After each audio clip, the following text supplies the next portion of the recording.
Greetings, everyone, and thank you for joining us today. Today marks our 7th Fall Forum. We appreciate your joining us for today's forum regarding the internet and social media. My name is Wayne Jennings, and I'm the host for today's discussion titled Social Media, the Internet, and Technology, Monopolies versus Accountability.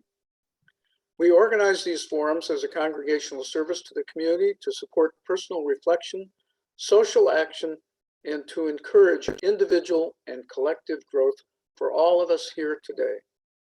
I'd now like to introduce the coordinator for today's forum, Cliff Wire, a member of our forum committee. He will introduce the topic and our speaker. Cliff? Greetings and welcome to our forum discussion. The internet today is a powerful presence that we cannot escape whether we want to or not. Speaking today is Professor Bryan Adamson, Professor of Law at Case Western Reserve University, about internet monopoly versus accountability and how Facebook, Google, Microsoft, among other companies, are capturing and using our personal data to direct information and misinformation our way. Now I'd like to introduce our speaker, Professor Bryan Adamson of Case Western. Professor Adamson is the David L. and Ann Brennan Professor of Law at Case and Associate Dean of Diversity and Inclusion. His areas of expertise are mass media and First Amendment law. He has also practiced extensively in reentry advocacy, housing, mortgage lending, and consumer protection. Professor Adamson has practiced law at Squire Peyton Boggs and has experience as an assistant prosecutor for Cuyahoga County. He has received many awards for his legal work, including an award from the Association of American Law Schools. He's also received the Provost Award for Excellence in Research at Case. Professor Adamson has authored scores of articles in many publications, including Yale and Harvard law publications. His research and teaching integrates and applies mass communication theory and communication to mass media law, the First Amendment, and civil rights. Professor, the microphone is yours. Thank you, Cliff. Can you hear me okay? All right, great. Thank you. And you can see me? Yes, sir. Yeah, thank you. Hey, good morning, everyone, and welcome. First, my heartfelt thanks goes to Cliff and Susan and to the coordinators of this forum. It is a privilege to be here and to have a conversation with you this morning. So I'm really hoping that we can engage in some lively dialogue. I'm proud to be before you this morning. I am going to share my screen now and slideshow. Let's see here. All right.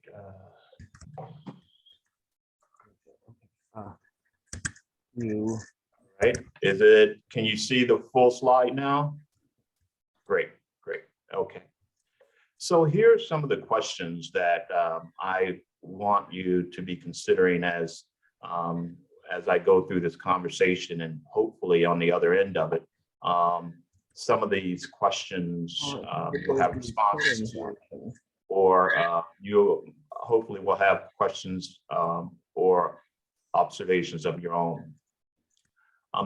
The topic itself, social media, the internet, and technologies, monopolies versus accountability, raises some really important issues, not only on the superstructures of monopolies and anti-competitive behavior, but the very basic impact of what we see in our media landscape. How does it impact us in our decision-making, and how we receive information and what information we do receive, right? And more specifically, I hope we can have a conversation about the role that media sources play in framing, in reinforcing, or even rebutting our ideas and beliefs. Fourthly, I'd like to ask the question, what role do our in-groups, that is our peers, our friends, our families, what roles do they play beyond the media in framing, reinforcing the information that we receive, particularly as it regards two specific conversational phenomena I'm going to talk about later, rumors and conspiracies. And finally, are there antidotes to these types of conversational concepts? And how do we use those antidotes to ensure effective participation in democracy? So what I wanted to do was start out by just giving you a sort of a broad picture of what we're talking about or what we're looking at in terms of our media landscape. And if you can take a look at this, this graphic here, it cites the 20 largest internet companies. And we see how they have shifted somewhat over time from 1998 to 2018, right? And we see the top giants, the top internet companies in our landscape now are Google, Facebook, Oath, Microsoft, Amazon. A lot of these are very familiar to you, no doubt, right? Google, for instance, generates a huge amount of revenue, right? And it uses its advertising services such as Google AdWords, which takes advantage of Google searches, and they appear as little small advertisements next to search results. You've probably seen them before. The Google AdSense, they generate advertisements based on your search history and your location, amongst other things, right? In 2020, Google's total revenue amounted to $182 billion. Facebook, for example, which is ranked second, right? It is the leading social network, of course, worldwide, and has successfully managed to take advantage of increasingly mobile online environment. In 2019, in the third quarter, it had revenues of about $16.3 billion. Amazon, just another example. It's the largest US internet company. Is based on its market capitalization, it is worth, or I should say its net revenue is $386 billion. Right? And so we see the power and the growth and the ubiquity of some of these giants. Let's just take a little further dive, right? These are the largest media companies in the United States. AT&T, Facebook, the Walt Disney Company, Comcast, Warner Media, Fox, Viacom, and see the list goes on and on. But more and more, the share of the media landscape is being held by fewer and fewer companies. These companies control over 90% of the media that we attend to, from our television, radio, film, internet, more and more, right? Particularly with regards to AT&T, which is the pipeline, right? Particularly to a lot of our online activity. Within those companies, you have subsidiaries. So for example, AT&T owns or has as of subsidiaries networks such as HBO, WB, CNN, TNT, Cinemax. Comcast holds or owns NBC, Hulu, and so on and so forth.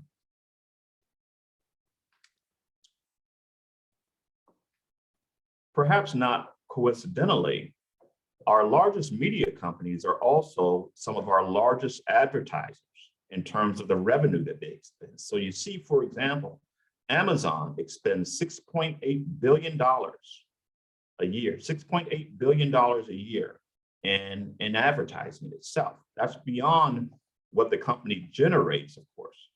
That's what the company just exists, and in terms of what it generates, in terms of its revenue, but it spends $6.8 billion a year just on its own advertising, self-promotion. Comcast, 5.2, AT&T, 4.7, Procter & Gamble, 4.7, Walt Disney, 3.18. And note that many of these companies here are either the platforms or the pipes that we use to access our information. Google is the engine, a search engine. Comcast, AT&T, Verizon, Charter, all of those companies in some way, shape, or form as cable companies or as internet service providers are the conduits that we use and that we rely upon to access our information. So let that sit with you for a little while. Switch to newspapers. Like mass media, like the visual media, electronic media, we're seeing newspapers more and more be controlled by fewer and fewer companies. These are the largest companies, and these are the ones that own most of our daily newspapers, own or operate most of our daily newspapers.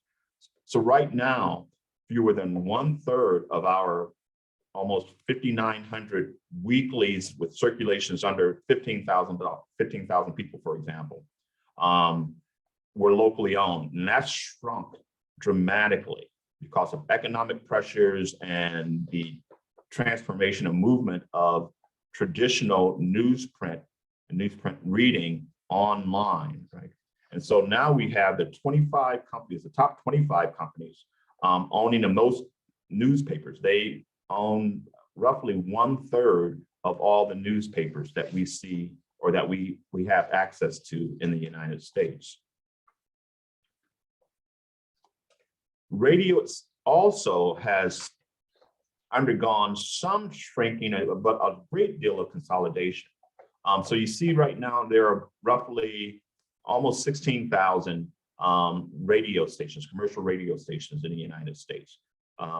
And right now, those are owned or operated by just a handful of companies. iHeartMedia, Cumulus Media, Town Square Media, and Intercom are the top 4 owners and operators of the all the radio that we listen to.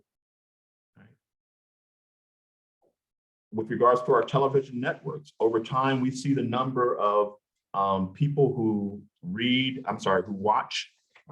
watch television, particularly the nightly news, how that has fairly increased over the last several years. It used to be a lot more, of course, back when television was the only thing we had to watch, and the 3 networks, the big 3, were the only ones we had to watch. But this gives you a sense of how many of us in the United States attend to television network evening news. Cable, another media source. You see the top network for cable, Fox, then CNN, and NBC with regards to news. And I focus on news in this conversation because it goes to the heart of what I think is the most important consequence of the consolidation of media. And it has to do with how and where we get our information, how and where we get our news information, how and where we get our information to make decisions and choices, not only for ourselves, but for others. And so I wanted to talk about particularly news media and news delivery and the delivery of information through news gathering to help sort of put a fine point on this. And I start out with this concept called agenda setting. This goes to the idea that the news media and news stations don't tell us so much what to think, but what to think about. And what I mean by that is that through the construction and the articulation of news stories and the selection of certain news stories, the media tells us, or at least suggests to us, what should be important or what is important by the mere selection of what it chooses to attend to, right? And so that's the agenda setting role of news media, telling us what to think about, right? And then there's a secondary aspect of this agenda setting that happens in the transmission and the articulation of news narratives, right? The points and the issues and ideas that are articulated in the news story itself becomes our way of thinking about a particular idea or issue. And it becomes prominent in our thinking, right? And like I say, underlying that are these presumptions that they filter reality for us. News media filters reality for us, right? And that their concentration on a few issues and subjects lead us to perceive that some issues are more important than others. And they do this through a few mechanisms, right? Through their working routines, what we call heuristics, the idea that, you know, these are the routines that I go about in constructing a story. I am a news reporter for the Plain Dealer. I get a call that there was an accident on I-90. I go out to the scene. I've got my notepad and paper and pen in hand. I may have the camera person with me. I go out there and I know that I have to think about, and I'm framing this as a story, right? And that mere selection of my choice and decision to look at and read about, look at the accident, talk about the accident, frame, construct an accident story from that, as opposed to any other issue or matter I could have attended to, says a lot, right? There's also this thing about institutional interdependence, where the media gets its stories primarily from other institutions, primarily the criminal justice system. They get their stories from the sheets, the rap sheets in the police stations. They get their stories from the courtrooms and the judges and the people in the courtroom. And so there's this institutional interdependence between the media and organizations such as police organizations, such as courtrooms, right? And then media relies upon genres and scripts, just like the example I gave earlier. The accident story is a genre. The crime story is a genre, right? And based on the genre, I, or as a writer, am going to write about and talk about that idea or that event in a particular way, and it's going to read a certain way, right? Narrative construction also constructs the agenda, that is to say, what we talk about in the media and what we want people to be thinking about in the media, just by the words that we use, the images that we use, the sounds that we use, all right? And all of these structural frames, such as the aspects of storytelling that are prominent in the media. Now, there are two levels of framing that happens when we talk about the media and media impact. One is from the media standpoint, and the other is from the individual standpoint, right? We all frame as human beings, right? As a cognitive construct, framing is one thing. It's where we select, we categorize, we process stimuli, we even stereotype, we put things in categories as frames. In news production, frames are the way in which they present information to us and present it in a way that most effectively may resonate with us. And they do through several rhetorical devices, right? And through reasoning and through words that are used in parts of the stories. You know, the framing words in the headlines, in the first line of the story, where the story is placed. If the story is placed at the front page of a hard newspaper or on the inner page of a hard newspaper. If the story is at the top of the hour, or is the story buried in the middle of the half an hour, right?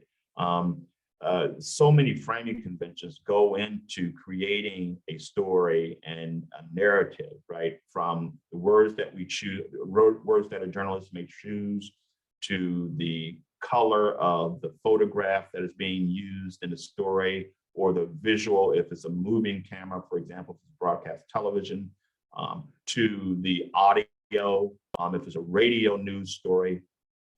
All of these framing conventions play a part in how we process the information that we are receiving with regards to news and news stories. So basically, these media narratives that are constructed for us, all right, basically construct our social reality. And they provide the basis upon which we engage with each other in creating and in working through our social realities. And as a result, like I say, I contend that it influences how we think about the world around us. And that's how we make decisions around things, our cultural values, as well as our social political policies. And once again, keeping in mind that we're still talking about how media narratives are articulated and constructed, but they are also hosted by the media companies that I'm talking to you about, where we've had this consolidation of those who create the content for us and who control the content that we see or read or otherwise attend to. And how it has such outside effects can in part be explained by two other media effects phenomenon, priming and cultivation. Priming is this idea that there's a short-term impact that we have, that when we're exposed to a stimulus and it has an impact on subsequent judgments and or behaviors.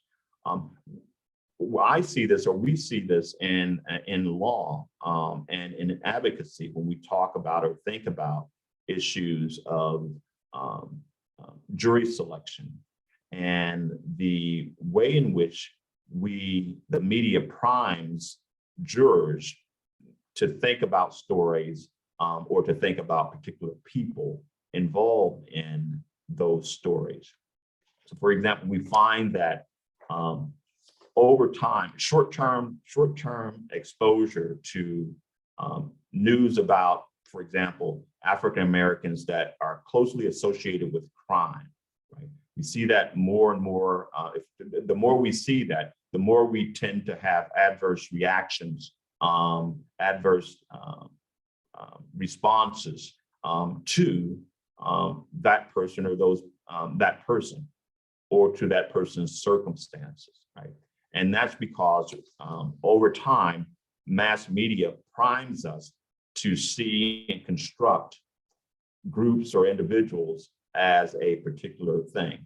In this case, in some cases, for example, with threats. So for example, in studies done in mass media and crime and African Americans show that with crime news on television, Blacks were disproportionately more likely to be seen handcuffed or in some other type of restraint, that they were overwhelmingly always featured in crime stories.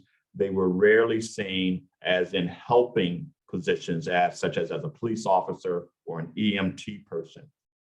They were even not seen as anchors, not seen as much as anchors, and that typically it was a white body and white face telling stories about Black crime or Black deviance. And so these stories and with the media's focus, particularly television media, news media focus on crime stories, has this reinforcing and priming effect on our responses to new information. Cultivation theory posits that stories, like I just described, have a consistent pattern of portraying specific people, or topics or issues. And once again, so like I just described, for example, the proclivity of television news, one, to focus on crime, two, where the predominant perpetrators of the crime are African Americans. I don't want to paint too broad of a brush, but predominantly, right? And so what that does over time, not just crime, but it has what we call first order and second order effects, right? The first order effects is that it tends to distort our view of the likelihood of certain events. The idea is that if we see things in the media time and time again, we tend to associate those things to look more like reality. And these are called the first order cultivation theories. The idea being that, for example, studies shown that it's kind of dated now, but studies show that people who watch, say, 6 hours a week of soap operas tended to overestimate the rate of divorce in the country.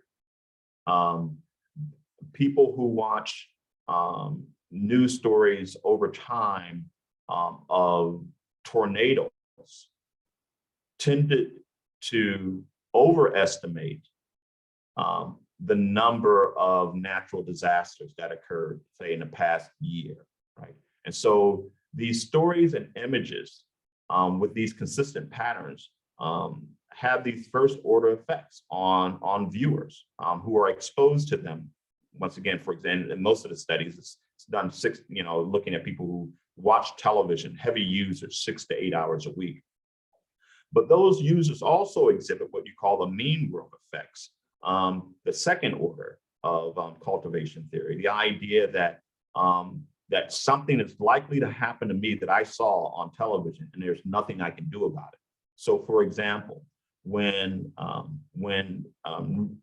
research subjects were exposed to crime stories about crime stories in a neighborhood, say Los Angeles, they tended to believe that they too would be victimized by similar crimes, even though they live 500 miles away. It's what we call the mean world effect, is that persistent and consistent viewing of those stories and images tends to have these adverse impacts on how we see ourselves in our own situations, in our own environments, right? So once again, this is going to the power of the media, the power of narratives and stories that are articulated and transmitted by us through the media, right? Some of those more interesting stories, if you will, and most consequential stories that we see filtering through our information channels is what I want to talk a little bit about now. And those are rumors and conspiracy theories, because we're seeing all sorts of impacts of rumors and conspiracy theories, not only on what we know and information that we're giving, but on behavior and how it's impacting so much from the actions of others to our politics, right? So whether it's COVID, whether it is the 2020 election, whether it is bamboo, indication of bamboo paper being used, whether it is voting machines that were spirited away or destroyed, whether it is something about the likelihood of, I don't know, anything happening. And, so many conspiracy theories that we can talk about and give examples of. But I wanted to bring your attention to two of those, once again, rumors and conspiracy theories. But I wanted to make some distinctions first. So these communicative concepts or frames, conspiracy theories and rumors are distinctive and different from other types of stories that we know and are familiar with, right? So urban legends and myths, they're different because in their telling, they have narrative structures.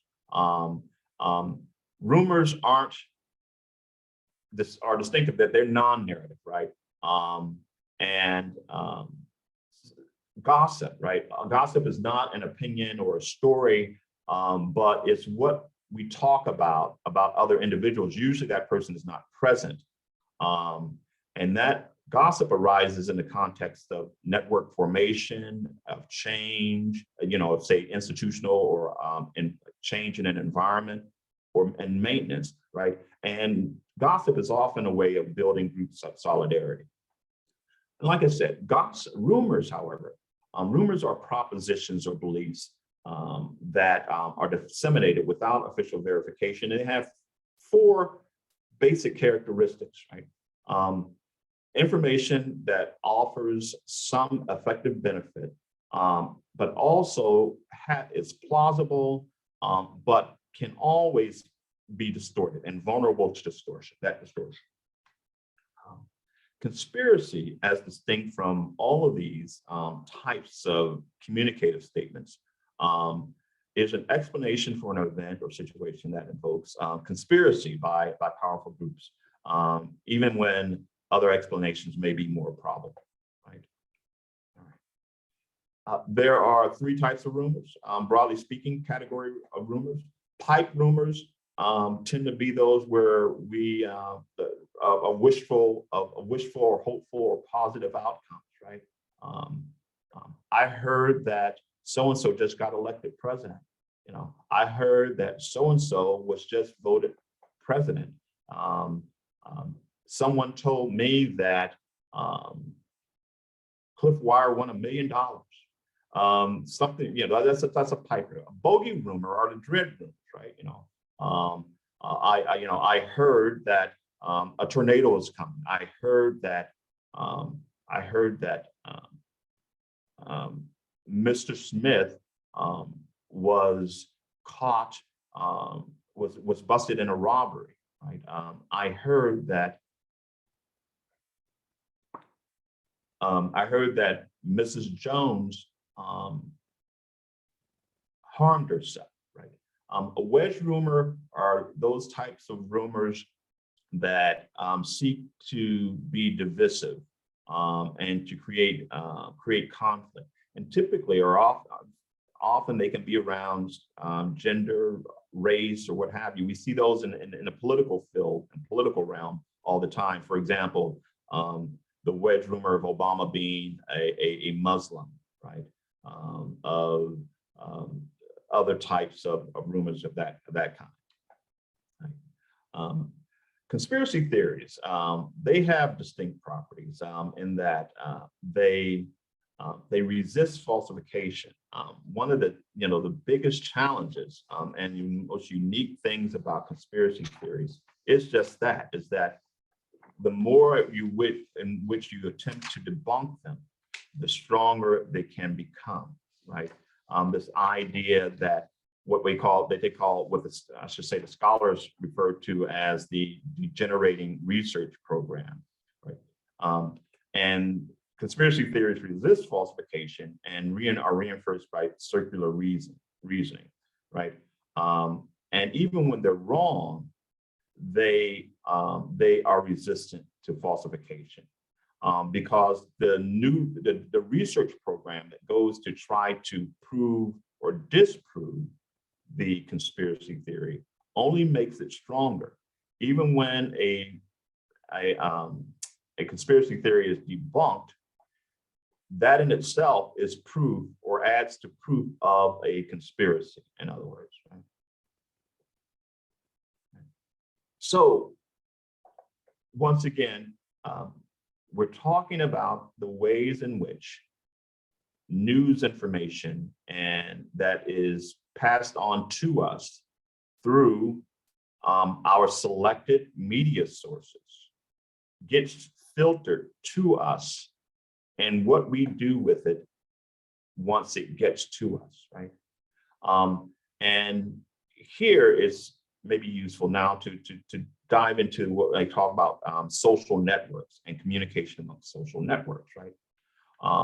And particularly as regards peers and peer conversations. There are two types of networks, social networks, broadly speaking. There are natural networks and there are institutional networks. Natural networks, social networks are like our families, right? Our brothers, sisters, fathers, and mothers, where we are naturally born into and inhabit. Those are our natural networks. Institutional networks are those we belong to by virtue of being at a particular place. A church, for example, is a social network, an institutional network, because we all belong to a church or this church. A school, your employment place, your employment organization is another type of social network. Right? The selected ones, the ones that we choose for ourselves, are distinctive for 4 points, right? That we exhibit an associative preference with this group of people, with this particular network, that we select ourselves, we self-select. And those within that social network, they seek proximity, they seek closeness, they seek to engage with one another. And they tend to have similar values, right? Similar ideologies, similar viewpoints. And having all of those characteristics of our selective networks, we're more likely not only to have shared media sources, but to share media sources amongst and between ourselves.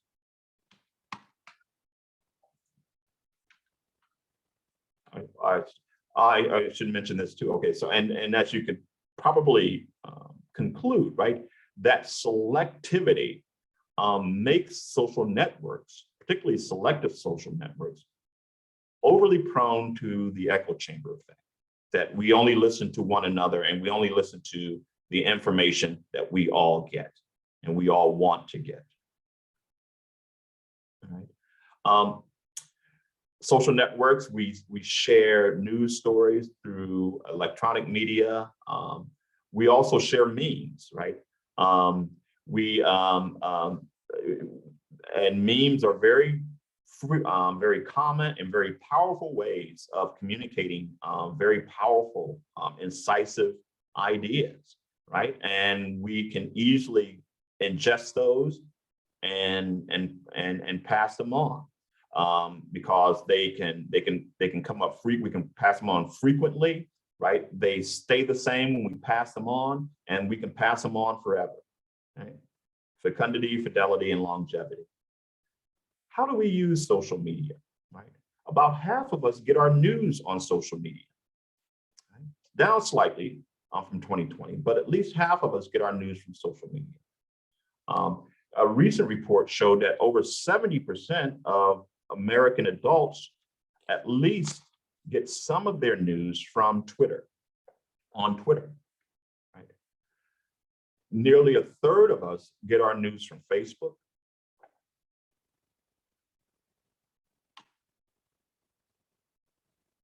And here the Pew Research Center sort of set forth sort of demographic profiles and party identification with regards to regular social media news consumers, right? We see some distinctions there. I would fall in the 50 to 64% category. I indeed get most of my news. I start at Twitter, and then I tend to go myself. I might be kind of an outlier, but I still read hard newspapers.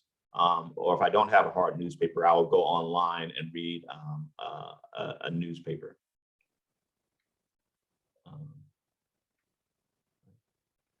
For political news, people, say adults, cited these news outlets as the prime places that they get their political news, right? And we see those selections and those decisions have very, very real consequences. Brian, Yes. it's 10:08. We're getting close to Q&A time. Oh yeah, okay, I see. All right. So I wanted to sort of wrap up and talk about then what is it that we can do when we are so subject to information that is filtered through a consolidated media landscape, and what can be done with those or done about that consolidation. Monopoly laws and rules, as we'll hopefully discuss, aren't necessarily the be all and end all, nor are rules changing the internet. Those won't necessarily save us. But how do we deal with the consolidation of media, and how do we ourselves avoid the impacts that this consolidation has on the decisions that we make as individuals, and how the decisions that we make as members of the society trying to decide on their political and social lives, and decide about making important decisions that go to the heart of our democracy. So I'll close right there, and then leave it for discussion for now. So thank you. Thank you for your excellent presentation. I know I speak for others when I say we all learn important information about the internet monopolies and how they affect us personally. It is now time for questions and answers. Please use the Q&A button on your computer or phone and type in your questions and comments. If your question is chosen, we'll recognize you by your first name unless you hit the anonymous button. While we're talking about computer buttons, I also want to mention the raise hand button. If you want to verbally ask a question to our speakers, please use the raise hand button and we'll do our best to recognize you.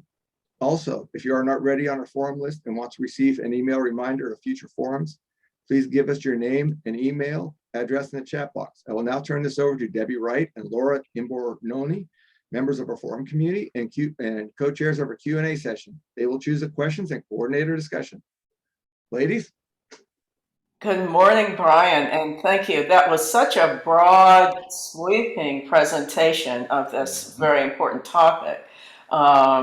So I do have a question from a participant to start us off that I think is kind of central. We know that a lot of people use social media to connect with each other. In fact, some people say they're able to connect with a larger number of people because of social media interaction. So the question is, does this present some sort of a danger to our society? Is the decrease in privacy just a price we have to pay to be involved with social media and have this connection with friends and associates? And the further question that this participant asked, it's related, what about targeting on social media platforms like Facebook? So an example, I think, and there's certainly a lot of them, but one example would be the way the Trump campaign successfully targeted people on Facebook, and also the targeting that occurred during January 6th that we've heard about. So question is this all a price to pay for the connection we find in social media? Yeah. First question. I think to a large degree, right? We have struck this bargain between ourselves and with others and these media platforms like Facebook to say we are going to see some of our private information, some, not all, doesn't mean all, in exchange for being able to engage with the world in a way that we didn't before. And in terms of the disclosures, in terms of, however, what by law can be and should not be disclosed, is certainly an important consideration, important thing. That's to say, just because we do that doesn't mean that we do or should give up all our rights to some degree of privacy or having certain information private. But the trouble, or I should say that the adverse consequence of this is by our mere existence on these platforms and the ability to atomize our engagement, to create algorithms around our likes and dislikes and what we might want to see. Therein lies the problem and the ability to that targeting, right? It makes us vulnerable to that targeting. And I do think that there are solutions that can be had to reduce that, because we've seen, as you were saying, Laura, the destructive consequences and the calamitous consequences of particularly targeting people to create wedge issues, to create to foment distrust and discord. That also just goes to the human nature of humans attending online to more negative news than positive news, and it just feeds into that and allows entities like the Trump campaign or others organizing January 6th to exploit those those avenues and those people. We also saw it in with regards to Russia, particularly Russian bots over in the election, in the 2016 election, and they're creating wedge issues and creating these avatars of false organizations or groups that sought to drive wedges between African Americans and other groups, and so it's a very insidious thing that is done and has happened. Before Debbie asks the next question, I want to remind all of our participants at this virtual meeting that you can go to the Q&A icon on your screen and click on it, and then you can type in a question for our speaker. You can also raise your hand, go to the raise your hand icon and click on that, and then Wayne Jennings will recognize you and you can ask your question directly. And Debbie, do you have a question? I sort of do. It's a follow-up on what we just asked. The very thing that allows for targeting, the collection of data, also allows for connections that we want. And it's like, how do we deal with that? And I'll give you an example, which is outside news, but how about your electronic medical records?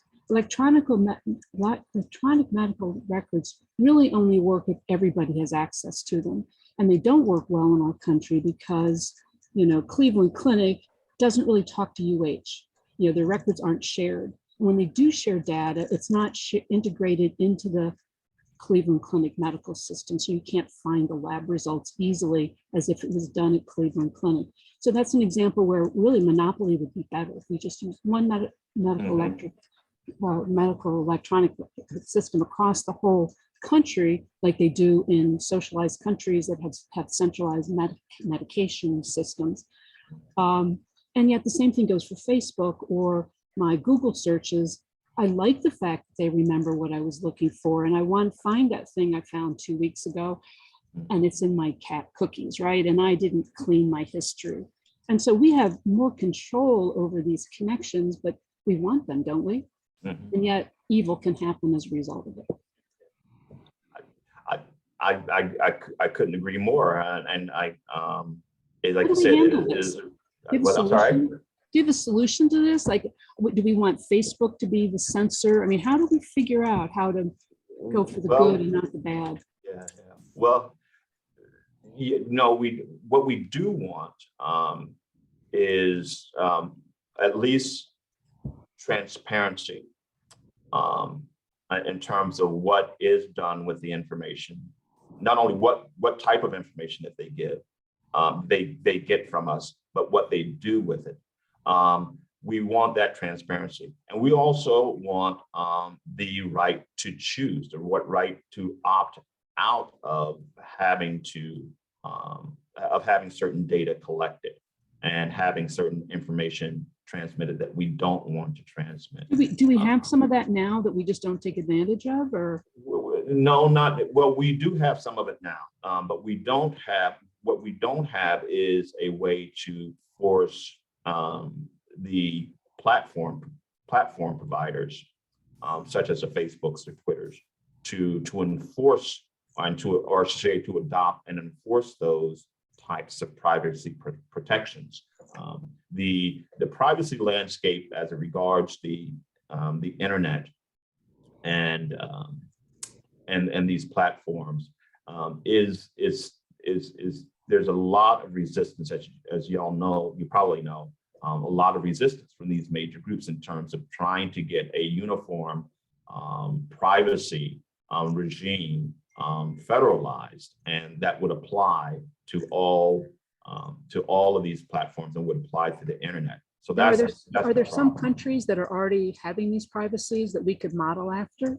I mean, are there some best practices in some other countries? Well, yeah, I couldn't speak to examples. I couldn't speak intelligently to any other example. Like we don't want China's example. We don't want China's example, but how about Germany? What is Germany? Germany, Switzerland. I don't have a sense of that, of what they do and what their privacy controls are for the internet service. Because as I understand it, when recently they asked us about our privacy needs, it was because it was driven from Europe's rules, the EU or something like that, where they had increased the privacy for their citizens. Yeah. Yeah, I'm sorry, I don't know about that. No, that's okay. Well, moving on to media and social media and the factual nature of the information that's received by the public, I have a general question here and a specific question from me. So, is there a way for media to be held accountable for bringing us factual, confirmed information? I don't know if I should avoid a term like fake news, but if you take all of the context out of that and you think in terms of news that comes to us that from media, and then how about social media as well with this regard? What about individuals? Now I have Misa's very specific question. How do we alter the media messages of framing white supremacy activities as patriotic instead of criminal or near criminal? What can we do? Wow, that last one's heavy. Let me look. The ability to, what do we do about misinformation by media? That's a tough one. Only because everything is set against the backdrop of the First Amendment. All right, freedom of speech and press, et cetera, et cetera, et cetera. So let's put that aside there. So everything's going to be weighed against that. Different media are treated differently. You have print media, you have broadcast media, you have cable, and you have the internet. Print media typically enjoys the broadest First Amendment freedoms. Internet is very similar in that regard, enjoying the broadest First Amendment freedoms. People can say and put and post anything, pretty much anything they want, broadly speaking. Television and radio has always been regulated to a larger degree on terms of what they can present and not present than other medias. That's through the FCC and the licensing regime that was created back in 1933, 1934. Then cable came along, really in the 1960s, but really took a hold in the 1970s. And they are not regulated to the same degree as broadcast, but they are as ubiquitous. So cable network like Fox and CNN and MSNBC are treated differently than NBC, CBS, and ABC in terms of what they can and can't say, and information and misinformation.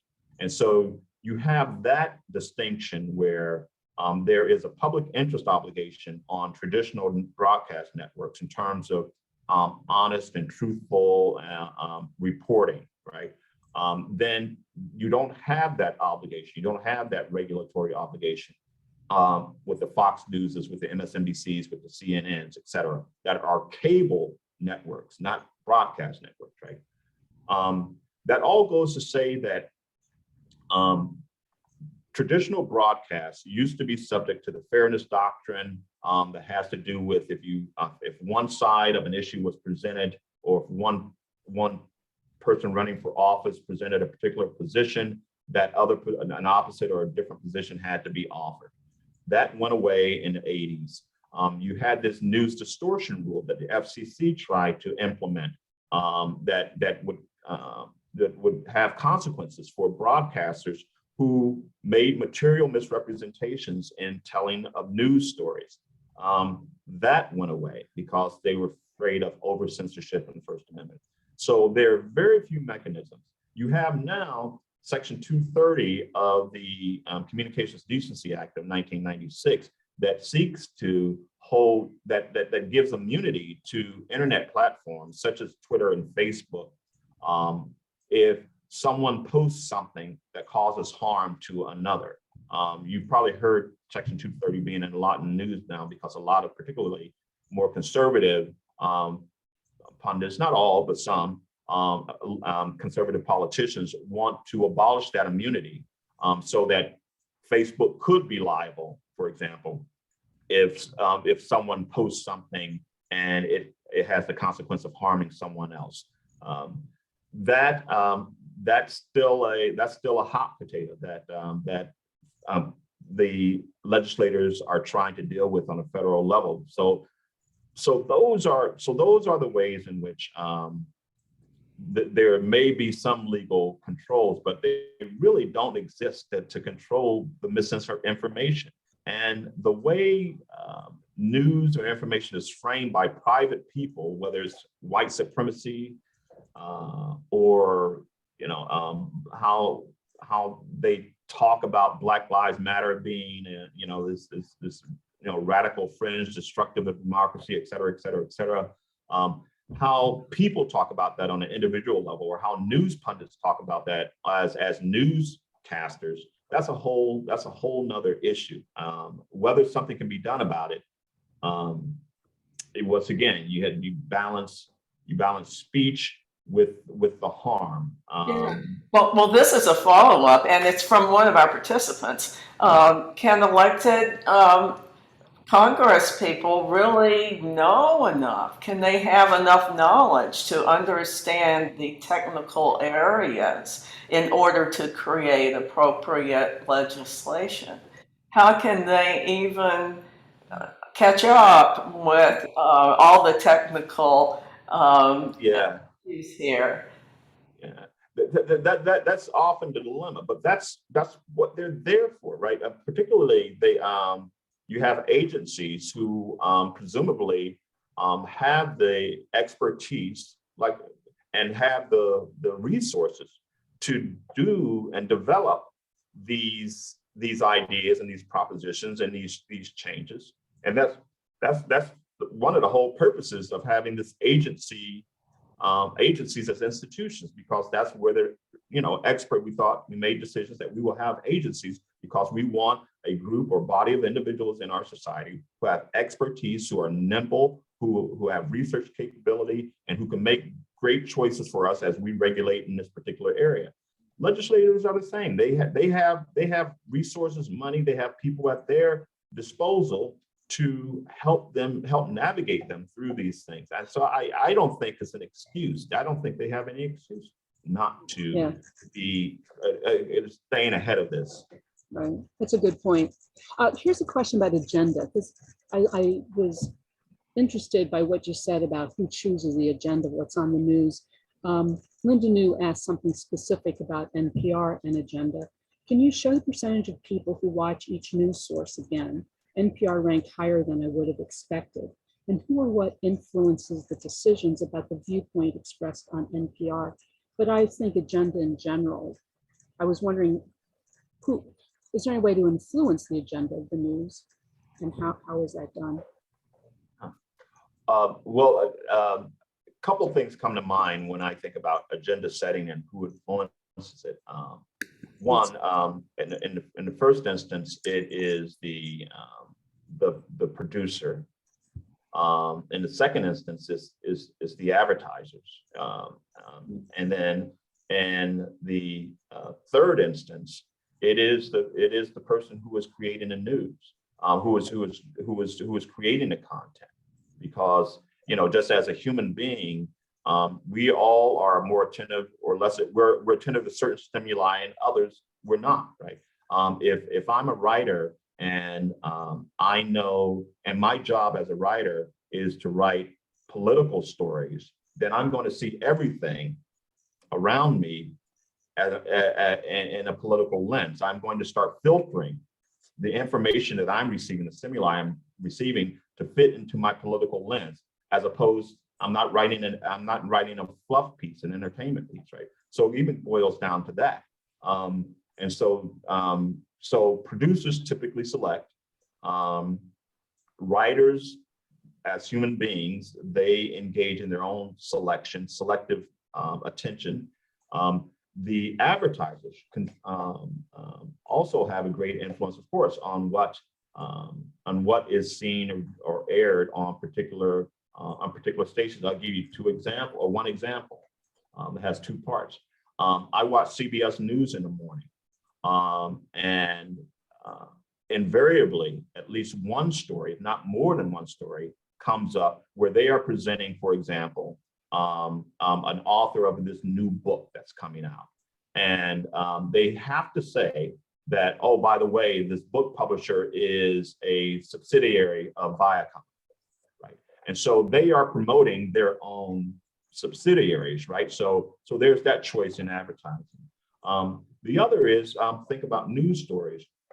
By the same token, let's take Viacom. It would be really interesting to see if CBS ever did or ever would do a negative long-term piece on Viacom. Now, granted, years ago with the Leslie Moonves scandal, the Me Too scandal, that was really one of the few times where you saw a news organization take on its in some internal controversies at its station. But I say that to say it's just very rare that that you will see a news outlet turn on itself like that. And so I use that as an example to say how advertisers and how producers control what we see and control the agenda. Here's a question, actually a couple, about the monopoly aspect of, let's say, GAFAM, these large multimedia companies. Is it reasonable to think of them as monopolies, and how do antitrust lawsuits affect them? Then we have a specific question that I think is related from Linda. How can local news sources like The Land or Scene or IdeaStream compete with large conglomerates for audiences? Let me try the second one first. I think that those are nonprofit news outlets, and that's a wonderful thing that's happening. I don't know if anyone heard that there was just another one that was launched here. The name escapes me right now, but they just got about $5-6 million in funding to start up. But these not-for-profit news outlets are I think a strong and hopeful model of news stories, and that can focus more on local goings on. That's been lost with this media consolidation. Well, no, it's So not. I think It's not. Wouldn't they have regulations that are very strong in terms of how they frame things?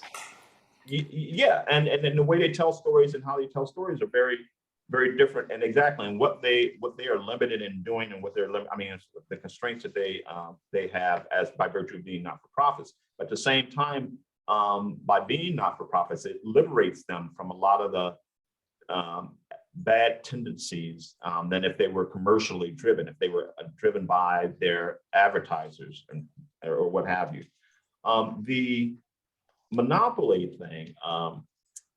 So you have two primary statutes, the Clayton Act and the Sherman Act, that supposedly or were purportedly created to deal with monopolies, and AT&T being one of the major monopolies and examples of what happens when companies get too big for themselves. So you have natural monopolies just by virtue of the thing that they do, that no one else is going to make. It would make it difficult for anybody else to enter that field. Railroads, utility companies are typically seen as natural monopolies, right? What happens though is that if those monopolies start to behave in unfair ways or anti-competitive ways, then there's not much you can do about it. You can treat them like AT&T. You can break them up, like they did in 1984 with AT&T. But we see now AT&T is back to its old self again, though, right? You could also, though, you can impose legal conditions and constraints on natural monopolies, but make them legal monopolies. Okay, we realize that you're big and you're huge and you have this outsized influence, but at the same time, we might regulate your prices and require a certain quality of service, like we've done with telephone and telephony, right? We might even change the underlying economics of how you operate. So competition becomes possible. And so those are some of the ways, broadly speaking, that legal control over monopolies might happen and do happen. Like I said, doing things to regulate, making sure that they're not overpricing, that they're not cross-subsidizing, and to crush competition, ensuring a certain level of quality of service. Because when a monopoly happens, the first thing that can typically go is the quality of the service that they provide, right? And because where are our customers going to go? They're not going to go anywhere. Or change the underlying economics so that competition becomes possible. Who owns the wires that bring TV and phones to everybody? Is that still A&T owns a big percentage of them, or? I know AT&T. I'm sorry, I interrupted you. No, I know they put a lot of them up initially, and of course, one of the problems, of course, is areas they don't serve because they're not economic. But so AT&T and Verizon, what are the big? Are the two primary ones that own I call them the pipes. So Comcast is also one, is another. But those are the ones that we see in what we call the last mile, right? Most of us are subscribed to one. Most of us are subscribed to one of those three entities, right? who does the other miles, though? The major miles. The major miles. Those are. Geez. There are international.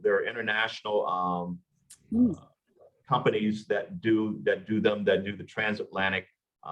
Jesus, I had a PowerPoint for it. I can't find it right now. Because I think that's an important consideration when we look at media and how it gets to where it needs to go for us to even see it in the first place. Well, yeah. Once again, it's all about the pipes and how we receive our information. But also at different points in which from the content creator to the time it gets to us, it's got to go through several different nodes. And some companies have to pay to have that data transmitted over to the next node or to the next network. And so there are engagements and interactions and contracts that happen between what we call the tier one internet service providers and the tier two and the tier threes. And so there are those contracts that happen. When it gets to us, what we see is a product of what we're paying, for example, AT&T per month, and what hopefully we're getting, and hopefully what we're not getting, which is like we're not getting throttled or choked, or our data stream is being compromised. And so there's that, and that's one of the major concerns about net neutrality, that you have a few companies, whether they control the last mile or they are at the trunk level, at the tier two or tier one level. They control those, but they also have the ability to slow down the information that gets to us. They have the power to privilege those who are willing to pay more to have their lane, to have fast lanes. And so those are the anti-competitive behaviors as they impact consumers that we should be most concerned about. We have a couple of questions about regulation from people attending the forum.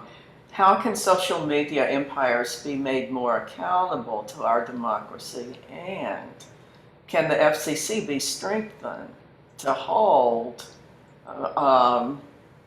Fox, cable, other news sources accountable?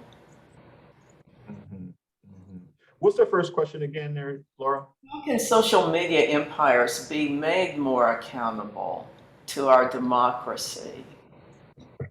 Yeah. Great question. There's a lot to be done.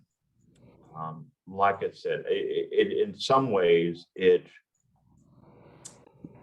may mean treating them like broadcast stations, where we hold them to a public interest obligation.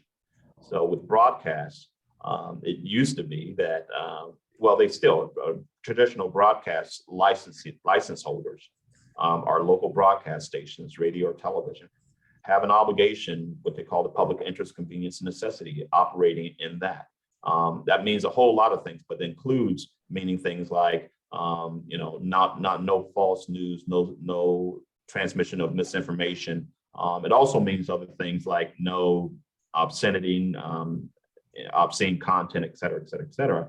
But the consequences, every 8 years, for example, networks have to have their license renewal. I'm sorry, broadcast stations have their license renewed. And if there are issues with regards to not operating in the public interest, that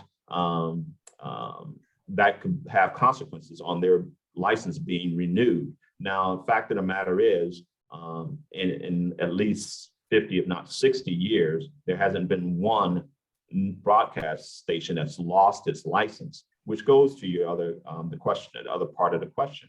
The FCC. The FCC could be stronger and could be bolder in holding licensees to that public interest obligation. But I would also, like I said, I would also advance the idea of applying those same obligations to cable network, because more and more people are getting their information through cable, right? Through cable networks. And so the same obligations should apply. Once again, the challenge is the First Amendment. With regards to the platforms, as far as the internet platforms go, I think that some of the things that are worth considering is, well, I should say this. I think I like Section 230. I think it would be rough. I mean, I think it would be a very real challenge if that were to go away.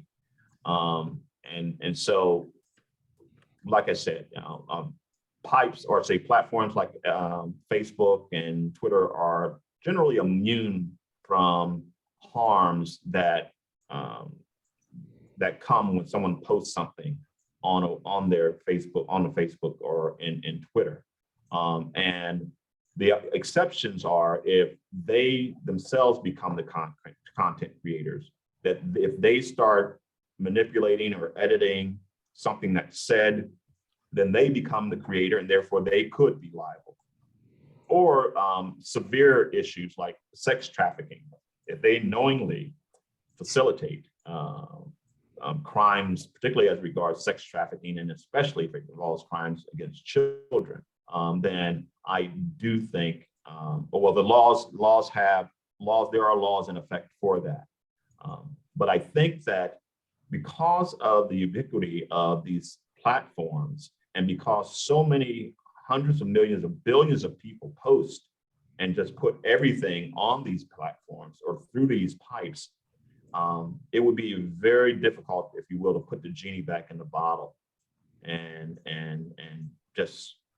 say, okay, we're going to hold you liable. I think it would just choke it off. In the bottle, Brian. I think that's a good place to end. And it's been so informative and interesting. Thank you. I think we're ready to turn it over to Cliff Wire again. Right. Thank you, Professor Laura, Debbie, for a stimulating presentation. I know I speak for others when I say we learned a lot of important information about this topic. And now we have some announcements. This forum has been recorded and will soon be available on our congregation website, uucleveland.org, in the forum section. Our next forum is 2 weeks from now on Sunday, December 5th. The title is University Circle, Excellence, Impact, and Surrounding Neighborhoods. If you are not already on our forum list and want to receive a weekly email reminder of upcoming forums, please give us your name and email address via the chat box button. You can always join our Sunday forums online by going to our website, uucleveland.org, and clicking on the specific forum for that date. We want to invite you all to join our Unitarian service at 11 a.m. this morning. The title of Reverend Randy Partaine's sermon is Bread Ceremony, Crumbs. We're meeting inside our sanctuary where seating is clearly marked for social distancing and masks are required. The congregation's location is on Shaker Boulevard at Belvoir Oval in Shaker Heights. If you can't join today's Unitarian service inside, please go to our website, uucleveland.org, and click on the YouTube icon. You can also go to our Facebook page, Unitarian Universalist Congregation of Cleveland. We appreciate your continued support and look forward to seeing you on future forums. Thank you for joining us today.